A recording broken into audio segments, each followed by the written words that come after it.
Assalamualaikum warahmatullahi wabarakatuh. Salam sehat untuk lansia kita. Para sobat lansia, dimanapun Anda berada. Infeksi pada usia lanjut seringkali gejalanya samar-samar, tetapi bisa berdampak serius.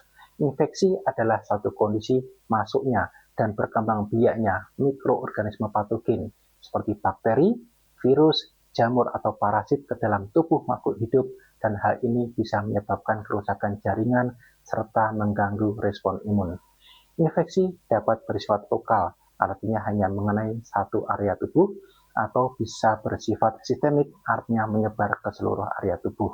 Dan infeksi ini bisa menimbulkan gejala klinis seperti munculnya demam, kemudian nyeri akibat peradangan, atau bahkan tanpa gejala sekalipun. Seiring bertambahnya usia, respon imun tubuh semakin menurun. Hal ini disebut sebagai imunosenescence, yaitu suatu kondisi disregulasi sistem imun yang terjadi akibat proses penuaan. Dan hal ini menyebabkan lansia lebih rentan mudah mengalami infeksi. Bahkan infeksi yang ringan sekalipun bisa menjadi lebih berat atau serius apabila tidak segera ditangani. Kemudian bagaimana gejala-gejalanya ataupun deteksi awal infeksi pada usia lanjut? Perlu kita ketahui bersama bahwa infeksi pada usia lanjut seringkali tidak khas ataupun samar. Adanya gejala yang khas seperti demam sering tidak ditemukan pada infeksi usia lanjut.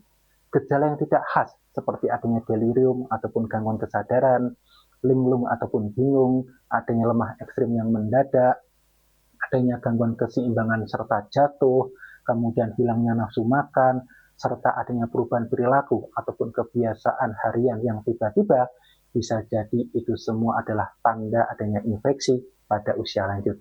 Kemudian bagaimana cara pencegahannya agar lansia kita tidak mudah mengalami infeksi?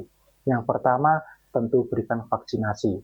Dalam hal ini bisa vaksinasi influenza, pneumonia, ataupun herpes zoster. Yang kedua, selalu menjaga kebersihan tangan, lakukan cuci tangan ataupun hand hygiene.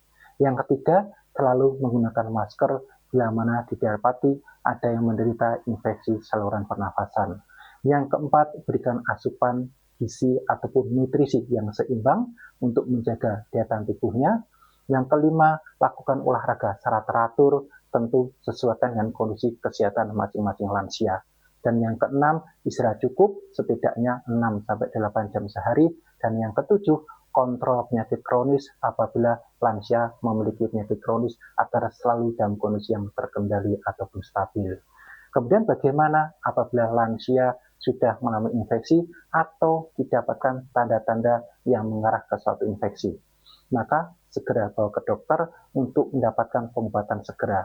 Pengobatan ini tentunya disesuaikan dengan penyebabnya, apakah infeksi karena bakteri, karena suatu jamur, virus, ataupun parasit. Dan lakukan pemantauan yang ketat karena lansia rentan mudah mengalami komplikasi yang lebih berat, seperti timbulnya sepsis, yaitu infeksi yang memberat, atau munculnya sindrom delirium akut.